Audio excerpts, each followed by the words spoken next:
로마서 8장 시리즈 마지막 시간입니다. 우리는 이전 말씀에서 하나님께서 그를 믿는 자들을 구원하시고 또 그 믿는 자들이 겪는 모든 상황 가운데서 합력해서 선을 이루어 가신다는 그 진리에 대해서 살펴보았습니다. 이제 사도 바울이 고난 가운데 있는 성도들에게 질문을 합니다. 어떤 질문이냐면 하나님을 믿는 사람들을 구원하고 또 그들이 겪는 모든 상황들 가운데 하나님이 합력하여 선을 이루는 이 진리, 이것에 대해 우리가 무엇을 말할 수 있겠습니까? 라고 질문을 제기합니다. 사도 바울은 이 질문에 대한 대답으로 두 가지 진리를 Q&A, 질문과 답 형식으로 진술해 나갑니다. 두 가지 질문은 첫 번째, 하나님은 우리를 위해 계십니까? 아니면 하나님은 우리를 대적하고 계십니까? second 질문은 무엇이 하나님의 사랑에서 우리를 끊을 수 있습니까? 사도 바울은 이 두 가지 진리를 다루면서 이 위대한 챕터 로마서 8장을 마무리하고 있습니다. 오늘 이 두 가지 진리 가운데 담겨있는 하나님의 뜻을 함께 발견하는 시간이 되기를 바랍니다. 첫 번째 질문을 함께 살펴보겠습니다. 하나님은 우리를 위해 계십니까? 아니면 하나님은 우리를 대적하고 계십니까? 거기에 대한 답은 하나님은 우리를 위해 계시고 하나님은 우리를 대적하지 않습니다. 31절 말씀 좀 보겠습니다. 그런즉 이 일에 대하여 우리가 무슨 말하리요? 만일 하나님이 우리를 위하시면 누가 우리를 대적하리요? 사도 바울이 지금 이 진리를 어떻게 지금 전달하고 있고 얼마나 신중하게 지금 이 진리를 표현하고 있는가에 한번 좀 주목을 해 보시면 좋겠습니다. 만약 사도 바울이 누가 우리를 대적할 수 있겠습니까? 라고만 질문했다면 아마 여러 가지 대답을 생각할 수 있을 것입니다. 그런데 사도 바울은 그렇게 단순하게 누가 우리를 대적할 수 있겠습니까? 라고 질문하지 않고 만약 하나님이 우리를 위하시면, 조건을 달았어요. 만약 하나님이 우리를 위하시면 누가 우리를 대적할 수 있겠습니까? 자, 이렇게 질문을 바꾸는 것만으로도 전혀 다른 관점이 되어버립니다. 우리가 겪는 모든 상황은 하나님이 우리를 위하시는가? 우리를 위해 계시는가? 아니면 하나님이 우리를 대적하고 계시는가? 바로 여기에 전적으로 달려 있다는 것입니다. 만약 하나님이 우리를 위하신다면 누가 우리를 대적하느냐 상관없다는 거예요. 하나님이 나를 위하신다면, 하나님이 우리를 위하신다면 세상에 그 누가 우리를 대적한다 할지라도 아무런 상관이 없다는 거예요. 또 한편으로는 만약 하나님이 우리를 대적한다면 그 누가 우리를 위한다 하더라도, 그 누가 우리를 지지한다 하더라도, 그 누가 무엇으로 지지하고 우리를 위한다 할지라도 하나님이 우리를 대적하면 아무 의미 없다는 거예요. 하나님이 우리를 위해 계신다 하는 이 진리는 어쩌면 우리에게는 가장 큰 위로의 진리이기도 하고요. 동시에 복음의 핵심을 담고 있는 말씀이기도 합니다. 자, 사도 바울은 하나님이 우리를 위해서 계신다, 하나님이 나를 위해서 계신다는 이 진리를 두 가지 놀라운 앤서를 통해서 아주 도장을 찍듯이 확증을 하고 있습니다. 하나님이 우리를 위해서 계시며 우리를 대적하지 않는다는 것을 우리가 어떻게 알 수 있죠? 하나님이 나를 위하시고 나를 대적하지 않는다는 것을 어떻게 알 수 있겠느냐는 거죠. 첫 번째 그 이유는요, 하나님께서 자신의 외아들 독생자를 내어주셨기 때문에 그와 함께, 그 아들과 함께 모든 것을 우리에게 은혜로 주실 것이기 때문에 그렇습니다. 32절 말씀 보겠습니다. 자기 아들을 아끼지 아니하시고 우리 모든 사람을 위하여 내주시니가 어찌 그 아들과 함께 모든 것을 우리에게 주시지 아니하겠느냐. 이 구절에서 사도 바울은 구약 성경에 아브라함과 이삭의 이야기와 비슷한 상황을 지금 묘사하고 있습니다. 하나님께서 아브라함에게 백세에 얻었던 아들 이삭을 제물로 바치라고 명령했습니다. 그리고 실제로 아브라함은 아들 이삭을 하나님께 제물로 바치려고 했습니다. 그런데 마지막 순간에 하나님께서 아브라함의 그 행동을 중단시키시면서 내가 내 독자 이삭이라도 제물로 바치려고 하는 것을 보니까 이제야 내가 진실로 나를 경외하는 줄 알겠다. 절대 해하지 말아라. 손대지 말아라.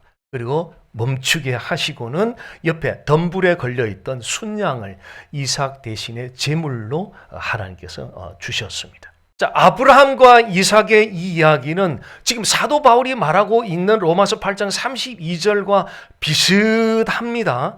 비슷한데 한 가지 차이점이 있어요.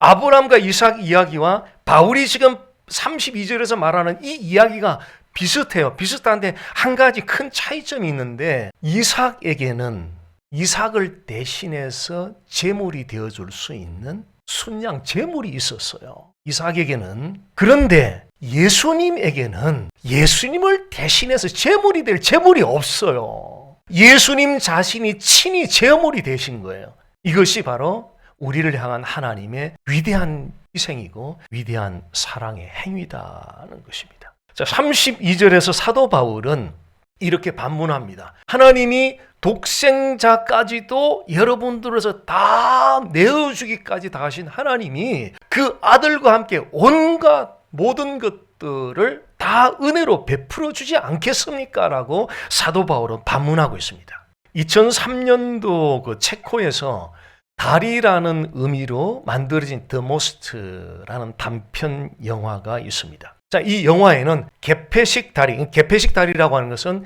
바다에 다리가 이렇게 있는 거죠. 그러면 이제 기차가 가기 위해서는 다리가 닫혀야 되고 배가 지나가기 위해서는 다리가 열려야 돼요. 오픈돼야 돼요. 개폐식 그 다리, 그 기관실에서 일하는 아버지하고 아들이 등장을 합니다. 어느 날 아버지가 일하는 그 기관실 옆에 기찻길 철로 가까이에서 이 아들이 놀고 있다가 생각보다 기차가 굉장히 빨리 오는 것을 보고 급하게 아빠 부르기 시작해요. 근데 이 아버지는 기관실 기계 소리 때문에 아들의 소리를 못 들었어요. 그러니까 이 아들이 어린 나이에도 위급한 상황을 감지를 하고 그 수동 레버를 이렇게 당겨주면은 열려있던 다리가 이렇게 닫히면서 기차가 안전하게 세이프하게 지나갈 수 있거든요. 그러니까 이 아들이 그 수동 레버를 당기려고 이렇게 하다가 기계실로 몸이 빠져버렸어요. 기계실로 빨려 들어가 버렸어요. 그러니까 아버지는 뒤늦게 아들이 기계실에 빠진 것을 뒤늦게 이제 알고 아들을 살리기 위해서는 이 수동 레버를 다시 당겨서 다리를 열어야 살아요. 그렇게 되면 다리를 열면 달려오던 기차가 그대로 바닷속으로 들어가서 승객들이 다 죽게 생긴 거예요. 여기 지금 아버지가 이제 기로에 선 거죠. 승객들을 살리기 위해서 아들을 희생시켜야 되느냐, 아니면은 아들을 살리기 위해서 승객들을 희생시켜야 되는가. 이 기로에 선 그런 아주 긴막한 상황에서 결국 이 아버지는 승객들을 살리기 위해서 아들을 희생시키기로 결단합니다. 그리고 레버를 당깁니다. 레버를 당기는 순간에 이게 다시 다리가 닫히면서 닫힘과 동시에 기계실에 들어가 있던 그 아들이 결국 그 기계 안에서 같이 돌아서 죽게 되는 거야. 결국 승객들을 살리기 위해서 그 아들을 희생시킨 내용이 담긴 단편 영화입니다. 하나님은 죄로 말미암아 지옥 형벌의 심판을 받을 우리들을 위해서, 우리를 살리기 위해서 수많은 지구촌에 하나님이 택한 그 사람들, 죄인들을 살리기 위해서 독생자 예수를 십자가에 못 박혀 피 흘려 죽임당하는 자리에 내어주셨습니다. 자, 이렇게 그 아들 독자까지도 독생자까지도 다 내어주신 하나님께서 그 독생자와 함께 우리에게 그 모든 것을 주시지 않겠느냐고 사도 바울이 간절하게 호소하는 그 호소하는 소리를 우리가 인식할 수 있겠느냐는 것입니다. 독생자 예수를 여러분들을 위해서 통째로 아낌없이 다 내어주신 그분이 그 아들과 함께 다른 것들도 함께 줄 수 있지 않겠느냐고 간절하게 피를 토하듯 호소하고 있는 이 사도 바울의 호소를 인식할 수 있겠느냐는 것입니다. 하나님이 우리를 위해서 계시고 우리를 대적하지 않는다는 사실을 우리가 어떻게 알 수 있겠습니까? 그것을 알 수 있는 것은 곧 십자가 자리거든요. 하나님께서 외아들 예수를 아낌없이 내어준 그 자리, 그 십자가를 보면 그보다도 확실한 사인은 없잖아요. 가장 귀한 독자를 내어주셨는데, 독생자를 내어주셨으니 그 나머지 작은 일들이잖아요. 그 작은 일들은 하나님이 은혜로 베풀어 줄 수 있다는 거죠. 하나님이 우리를 위해 계시고 결코 그 하나님은 우리를 대적하지 않는다는 것을 어떻게 알 수 있죠? 두 번째 그 이유입니다. 하나님께서 우리를 의롭다 하심으로 우리에 대한 어떤 고발도 허락하지 않을 것이기 때문입니다. 33절 보십시오. 누가 능히 하나님께서 택하신 자들을 고발하리요? 의롭다 하신 이는 하나님이시니. 누가 능히 하나님께서 택하신 자들을 고발하려, 이 말씀은 어느 누구도 택함 받은 백성들, 그리스도인들, 하나님의 자녀들을 죄인으로 다시 몰아서 구원에서 제외시키는 그런 일은 없다, 그런 뜻이에요. 지금 이 말이. 누가 능히 하나님께서 택하신 자들을, 예수님을 영접한 하나님의 자녀들을 고발하리요? 다시 이 사람을 죄인으로 몰아서 구원에서 제외시킬 수 있는 그런 일이 일어날 수 있겠느냐는 거죠. 그런 일이 일어나지 않는다는 이야기예요. 자, 이 사실을 무엇을 근거로 우리가 믿을 수 있겠습니까? 자, 33절 후반부 말씀을 보십시오. 의롭다 하신 이는 하나님이시니. 하나님은 우리가 어떤 대상으로부터도 죄인으로 막 몰림을 당해서 구원에서 제외시킴을 당하는 그런 일은 일어나지 않는다라고, 누가 능히 하나님께 택하신 고발하리요, 이 말씀을 하면서 그 이유로 의롭다, 그렇게 의롭다, 우리 구원받을 때 의롭다 하신 분이 하나님이라는 사실을 말하고 있습니다. 여기서 의롭다는 것은 너 죄 없다, 그런 뜻이거든요. 하나님의 선언이, 선언, 너 죄 없다라고 선언, 그것이 의롭다, justify 시켜주시는 거거든요. 예수님을 영접할 때 하나님으로부터 우리는 너 죄 없어 라고 justify 시켜주시는 그 선언을 받았어요. 그래서 다시는 죄인으로 몰려서 구원에서 제외를 당할 일은 없어요. 자, 이해를 돕기 위해서 우리의 법적 관계와 실제 삶 사이의 구별을 위한 비유를 하나 말씀드려 보겠습니다. 어느 날 아주 가난하게 살던 또 문제 아이를 나라의 왕이 어답트를 했어요. 입양을 했어요. 그런데 입양하고 난 다음에 서류에 사인을 하고 나니까 이 아이가 왕의 자녀가 되어서 왕자로 불림을 당하면서 왕이 가지고 있는 모든 것을 이제 다 상속받을 권리를 다 가진 거예요. 그런데 이 아이는 왕자가 되었음에도 불구하고 여전히 이전에 가난할 때 행하던 말이나 행동들 그대로 하고 있는 거예요. 왕은 그런 아이를 보면서 책망하고 가르칠 수는 있지만 한번 입양한, 왕자로 입양한 그 아들을 내치지는 않아요. 그 아들이 이전의 습관을 계속 보일 때 가르치고 훈련하고 책망할 수는 있지만 한번 입양한 그 왕자를 내치고 다시 한번 쫓아내는 그런 일은 없다는 거예요. 그래서 합당하게 왕자로서 성장할 수 있도록 훈련하고 도움을 제공해 줄 것입니다. 그러면 시간이 지나면 점점 이 아이가 왕자답게 말하고 왕자답게 행동하기 시작하게 된다는 것입니다. 우리가 예수님을 영접할 때 하나님의 자녀가 되는 특권을 받았거든요. 영접하는 자, 그 이름을 믿는 자들에게는 하나님의 자녀가 되는 권세, 영접할 때 하나님의 자녀가 되는 특권을 받았고, 동시에 법적 신분이 legally, 법적 신분이 하나님이 그냥 일방적으로 너 의롭다, 너 죄 없어, 의롭다로 justify 시켜주신 거예요. 그런데 실제 우리의 삶은 어떻습니까?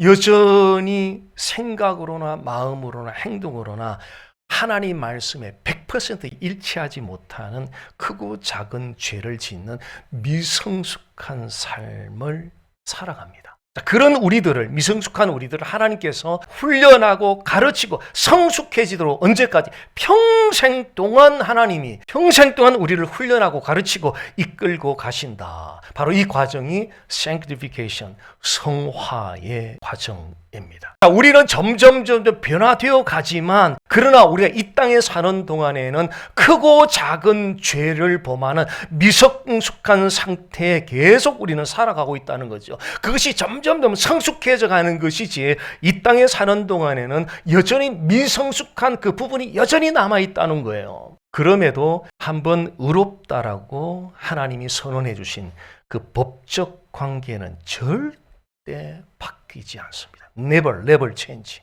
왜 그런지 아세요? 하나님이 우리를 의롭다고 선언해. 이게 법적 관계거든요. 법적 관계. 우리 인격은 또 다른 문제고요. 법적 관계. 그 법적 관계에서 우리를 저스티파이 시켜줄 때에 우리가 죄가 없어. 우리 행동이 죄가 없음을 보고 너 죄 없어. 이렇게 해준 게 아니고요. 우리는 죄가 그대로 있어요. 그대로 있는데 예수님의 보혈의 공로를 의지하고 그분을 믿으니 그분의 의를 보고 일방적으로 너 죄 없어. 의롭다라고. 우리 행위에 근거해서 의롭다고 선언해 주신 것이 아니라 그분이 그리스도의 의로운 행위에 근거해서 우리를 의롭다라고 여겨주셨기 때문에 이것이 결코 법적 신분관계가 바뀌지 않는다. 그래서 하나님은 어느 누구도 하나님의 자녀가 된 우리를 고발하도록. 무슨 말이냐면 다시 또다 너 죄인이야. 그래서 너 지옥 가.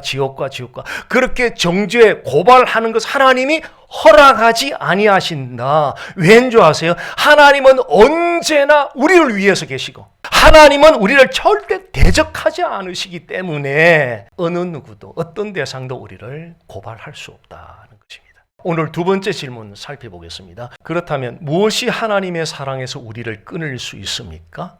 Answer. 그 무엇도 없습니다. 35절 말씀 보십시오. 누가 우리를 그리스도의 사랑에서 끊으리요? 환난이나 공고나 박해나 기근이나 적신이나 위험이나 칼이랴. 자, 이 말씀에서 강조되는 단어가 있는데요. 우리예요. 우리. 하나님이 우리를 택하셨고요. 하나님이 우리를 의롭다 해 주셨고요. 하나님이 우리를 위해서 독생자 예수를 십자가에 못 박혀 죽임당하게 하셨고요. 하나님이 우리를 위해서 기도하세요. 하나님이 우리를 택하시고 우리를 의롭다 해주시고 우리를 위해서 독생자 예수를 십자가 죽임당하게 하시고 우리를 기도하고 있는데 누가 우리를 그리스도의 사랑에서 끊을 수 있다는 말입니까? 라고 사도 바울이 이렇게 간절하게 피를 토하듯 호소를 하고 있습니다. 그런데도 우리가 여전히 확신하지 못할 것 같으니까 사도 바울이 우리를 하나님의 사랑에서 끊어지게 할지도 모르는 그런 가능성 있는 것들을 쫙 나열을 시키고 있습니다. 35절을 보십시오. 환난이나 고난이나 박해나 기근이나 벌거벗음이나 위험이나 칼이 우리를 끊을 수 있겠습니까? 이런 말이거든요. 첫 번째 세 단어는 다양한 고난, 어려움을 나타내고 있습니다. 환난은 외적인 압박을 말하고요. 고난은 내면의 고통, 박해는 믿음을 지키려다가 겪는 고통을 의미합니다. 이렇게 환난이나 고난이나 박해, 이 어떤 것들도 우리를 그리스도의 사랑에서 결코 끊을 수 없다라고 선언하고 있습니다. 다음 두 단어는 신체적인 취약성에 대해서 말합니다. 기근, 음식이 부족한 거죠. 벌거벗음, 옷이 부족하고 피난처가 부족한 상태를 말해요. 기근이나 벌거벗음도 우리를 그리스도의 사랑에 끊을 수 없다라고 선언합니다. 마지막 두 단어, 미래에 대한 것입니다. 위험, 앞으로 들이닥칠 위험입니다. 칼, 앞으로 겪게 되는 폭력적인 죽음 혹은 처형당하는 것을 말합니다. 이렇게 위험이나 칼도 그리스도의 사랑에서 누구를? 우리를, 예수 믿는 우리를, 하나님의 자녀인 우리를 결코 끊을 수 없다라고 선언합니다. 왜 사도 바울이 이런 항목들을 나열시키고 있는지 아시겠습니까? 왜 사도 바울이 이 항목들을 나열시키느냐면요, 바울은 이미 이 항목들 대부분을 이미 경험을 했어요.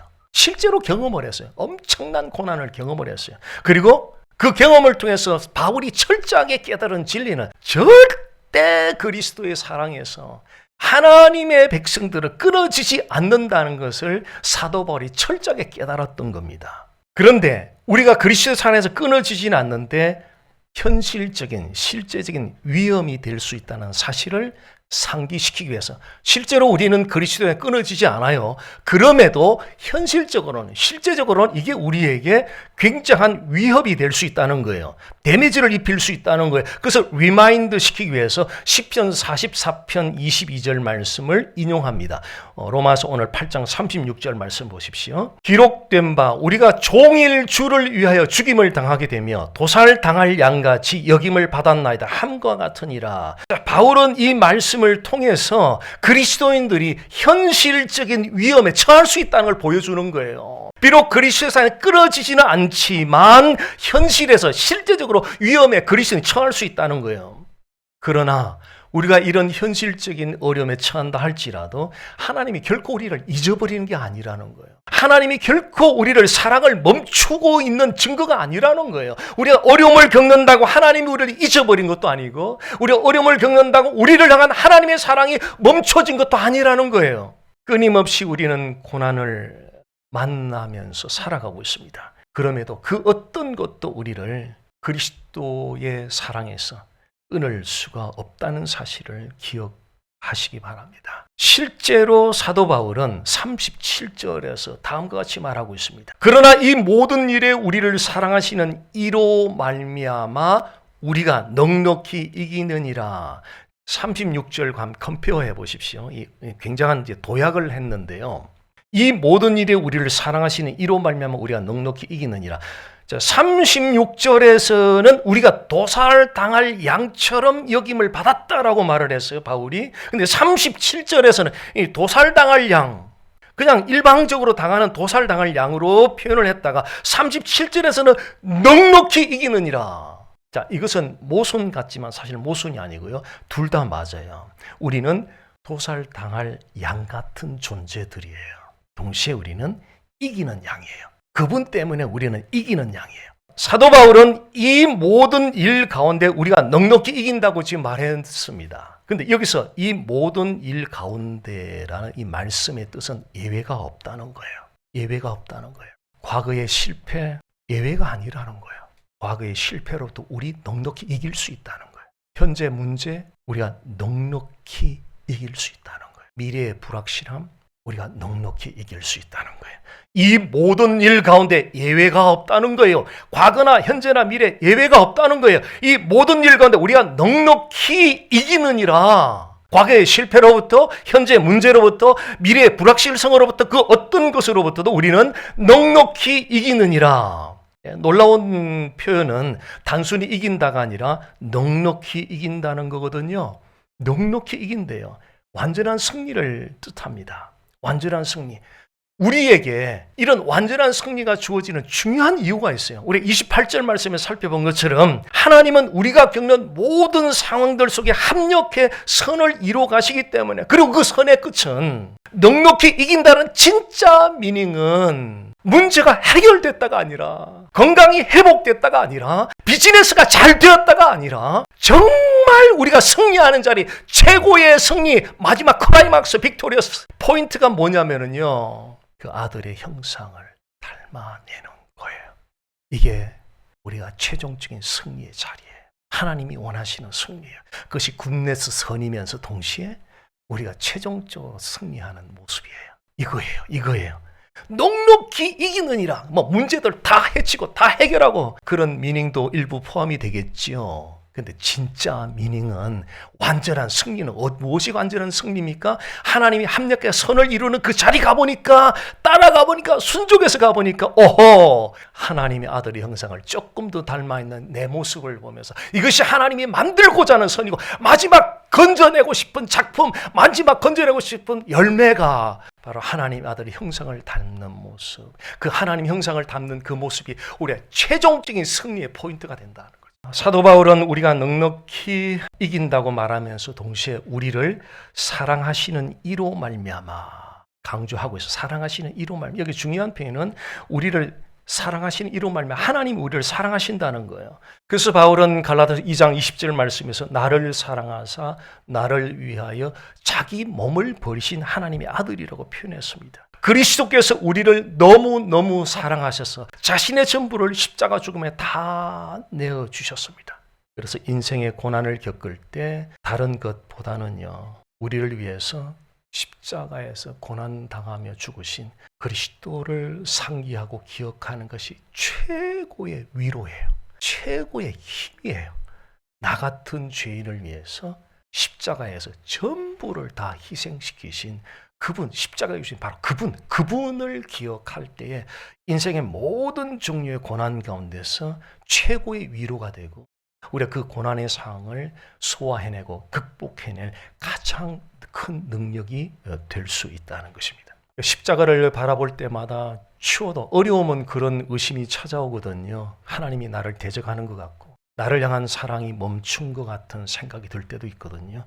그럴 때마다 십자가를 바라보시면 나를 향한 그분의 사랑이 결코 멈추지도 않았고 변하지도 않았다는 그분의 사랑에 대한 의심이 다 사라지게 될 것입니다.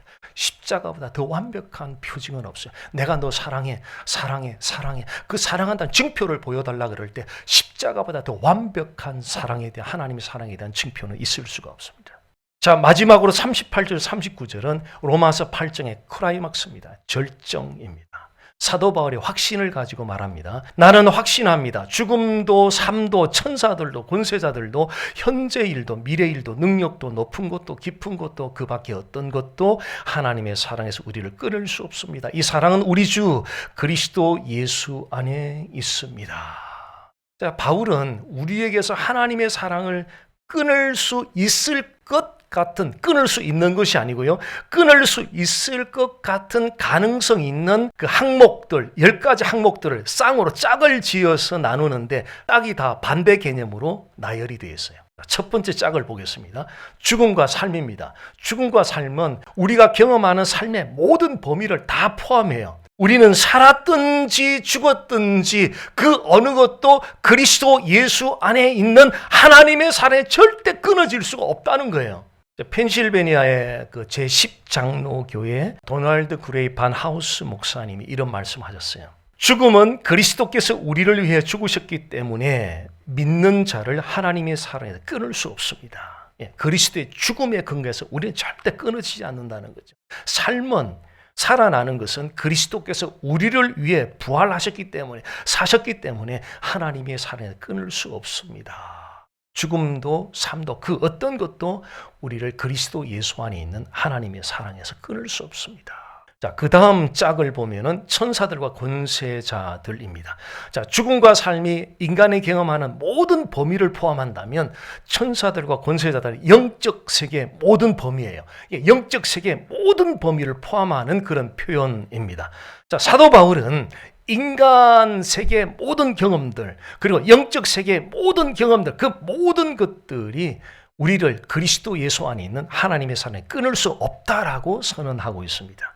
자, 그 다음은 바울이 현재와 미래 그리고 능력에 관해서 말하고 있습니다. 현재와 미래, 시간의 모든 범위를 가리키는 거죠. 시간의 모든 범위 안에서 그 어떤 능력도 그 어떤 것도 우리를 그리스도 예수 안에 있는 하나님의 사랑에서 결코 끊을 수 없다.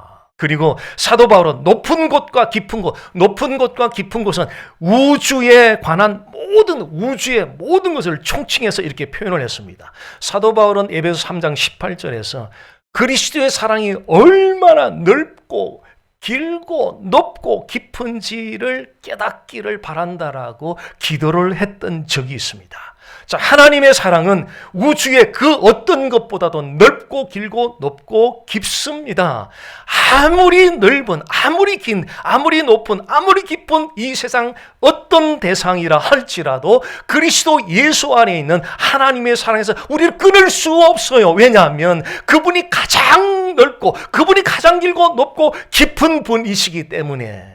마지막으로 사도 바울은 그 밖의 모든 피조물을 언급합니다. 여기서 중요한 표현은 이것이 이 자체가 굉장히 중요한 표현인데, 왜냐하면 세상에 존재하는 모든 것을 딱 두 가지 범주로 이렇게 분류를 했어요.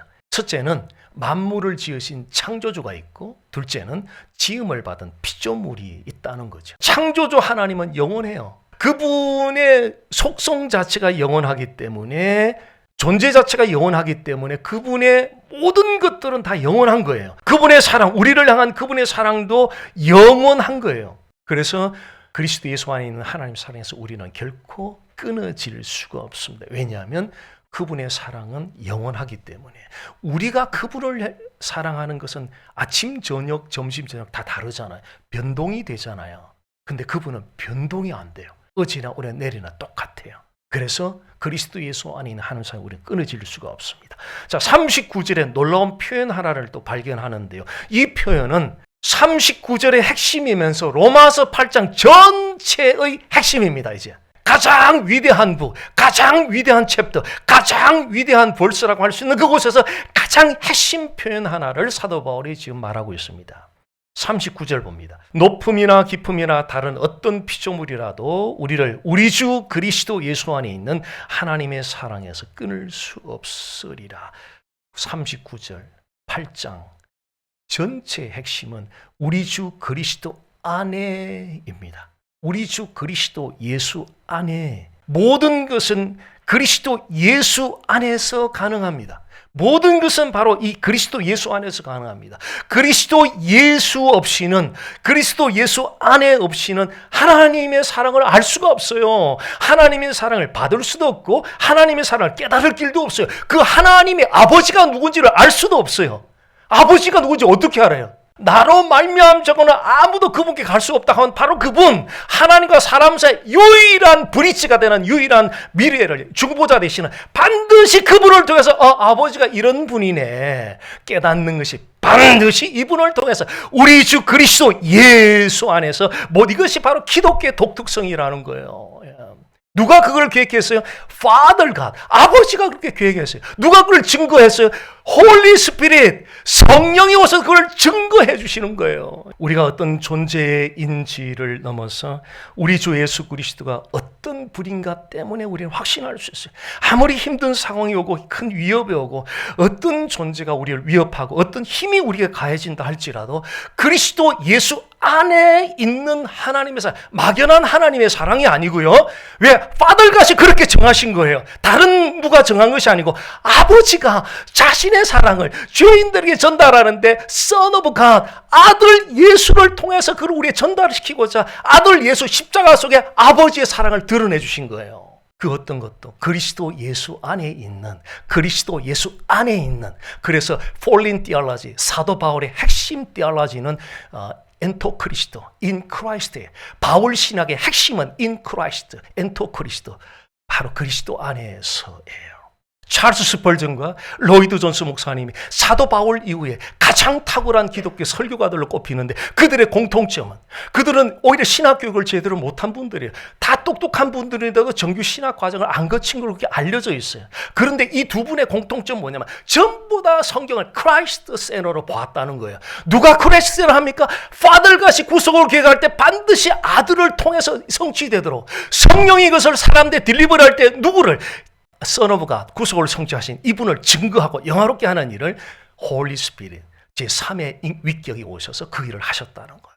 그래서 바로 하나님의 사랑도 예수 그리스도 안에 있는 하나님의 사랑, 막연한 사랑이 아니에요. 진리는 너무나 투명해요. 정확해요. 회색지대가 없어요. 정확해. 똑 부러져요. 투명해요. 어떤 사랑? 그리스도 예수 안에 있는 하나님의 사랑이에요. 이 위대한 사랑은 우리 주 예수 그리스도 안에서 하나님 아버지가 우리에게 주신 선물이에요. 아버지가 주신 선물이에요. 아버지께서.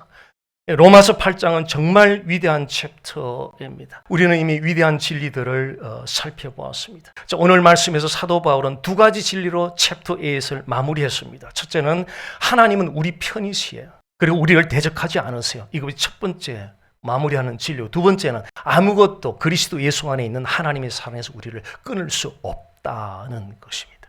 이로써 로마서 8장을 사도 바울이 마무리 짓고 있습니다.